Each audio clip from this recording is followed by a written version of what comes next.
Pra TMMD reguler ke-110 Kodim Bojonegoro, personil TNI Kodim setempat gencar melaksanakan kegiatan sosialisasi kegiatan tersebut kepada masyarakat di desa sasaran TMMD.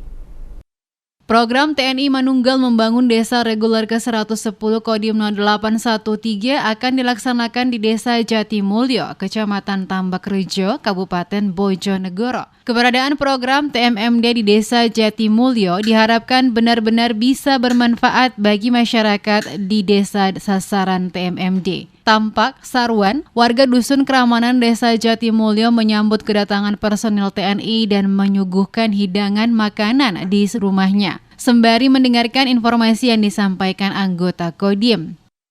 Wawane niku langkung mriku kalian mampir kalau jak sareng-sareng makan sareng-sareng kalih TNI. Tujuane nggih sami-sami kados anak kula kiambak ngoten mawon gampangane. Diharapkan dengan kegiatan komunikasi dan sosialisasi yang dilakukan anggota TNI kepada masyarakat sebelum upacara pembukaan TMMD, masyarakat benar-benar memahami dan bisa bersinergi positif dengan anggota TNI.